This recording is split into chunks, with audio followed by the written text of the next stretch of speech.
So in this video we'll understand about the motions of the earth कि अर्थ का motion हम लोगों को पता है रोटेशन होता है और रेवोल्यूशन होता है। उसके वजह से हम लोग पढ़ेंगे कि कैसे डे एंड नाइट होता है और कैसे सीजन्स चेंज होता है। So we have learn in the previous chapter that earth is continuously spinning on its imaginary axis from west to east. Earth ऐसे करके रोटेट करता है लगातार, तो वेस्ट टू ईस्ट डायरेक्शन में करता है, जिसको रोटेशन बोलते हैं। ख़त्म करने में 24 आवर्स लगता है। और अर्थ सन के आसपास घूमता भी है, उसको रेवोल्यूशन बोलते हैं, और उस पाथ को ऑर्बिट बोलते हैं। अब अर्थ का जो एक्सिस है, ये फोटो में दिख रहा है कि ऐसे टेढ़ा है, ये वाला एक्सिस है। तो ये कितना एंगल बनाया हुआ है।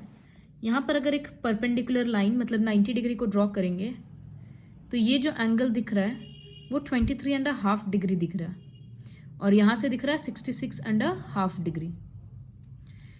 तो ये जो सीधा वाला लाइन है इसको परपेंडिकुलर लाइन बोलते हैं, और ये जो ऐसे हॉरिजॉन्टल लाइन है इसको ऑर्बिटल प्लेन बोला गया है।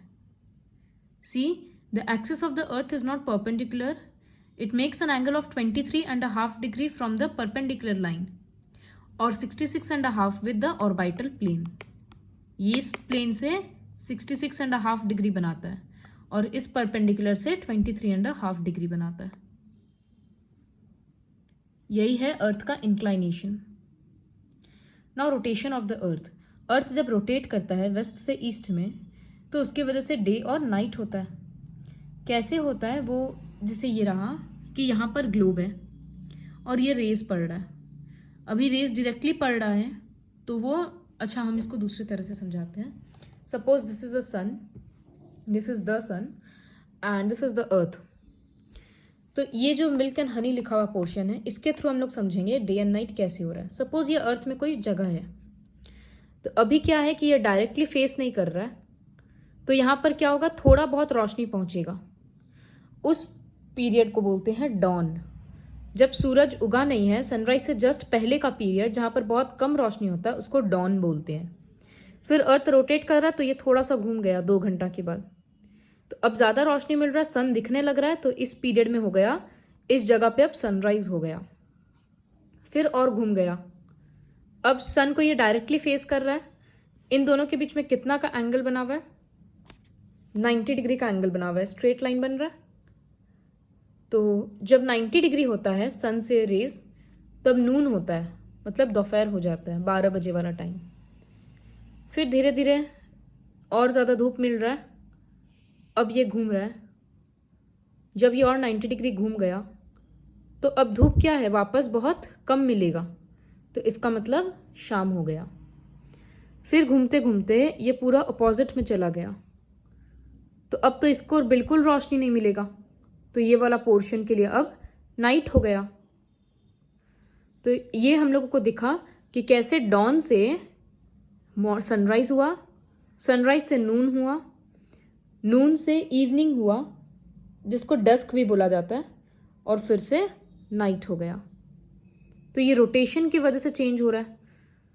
फिर से ये वापस घूमेगा इस तरह से, तो फिर से डॉन, सनराइज, नून, डस्क और सब कुछ वापस रिपीट करते रहेगा।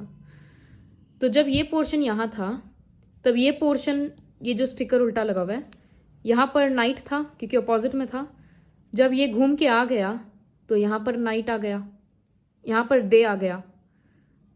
तो यही होता है कि जैसे अभी यहाँ पर डे है, तो ये पूरा घूम कर वापस आएगा, तब तक एक रोटेशन होगा, तो 24 घंटा आ गया, वापस डे हो जाएगा।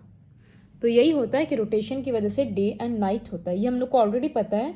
यहाँ पर 2-3 टर्म एक्स्ट्रा दे दिया है, डॉन और डस्क और नून, यही होता है। You can read this. तो यहाँ पर ग्लोब के हेल्प से समझाया कि अगर एक पॉइंट पी मार्क कर देंगे हम लोग, फिर उसको घुमाते जाएंगे, तब देखते जाएंगे पी में कब रोशनी ठीक से पड़ रहा है, कब नहीं पड़ रहा है, उसके बेसिस पे है। रिवोल्यूशन ऑफ द अर्थ मतलब हम लोगों को पता है फिक्स्ड पाथ में जो रिवॉल्व करता है।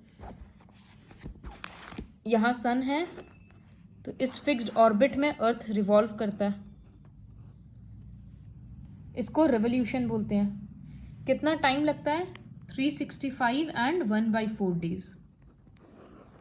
तो एक्चुअली अगर 1/4 डेज को अलग कर देंगे तो 1/4 डेज का मतलब क्या होता है? इसको आवर्स में कन्वर्ट करेंगे तो 1/4 इंटू 24 आवर्स, इसका मतलब 6 घंटा। तो इसका मतलब अर्थ को रिवॉल्व होने में कितना लग रहा था?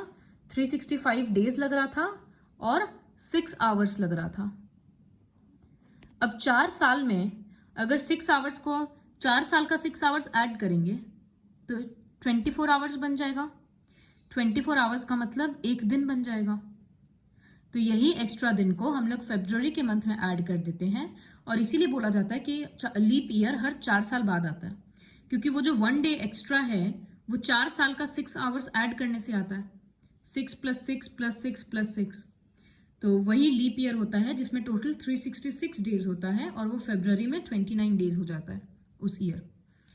तो what is the concept of leap year या why are there 366 days in a leap year? तो ये सारा सेम कंसेप्ट पे आएगा. So you'll have to learn this paragraph.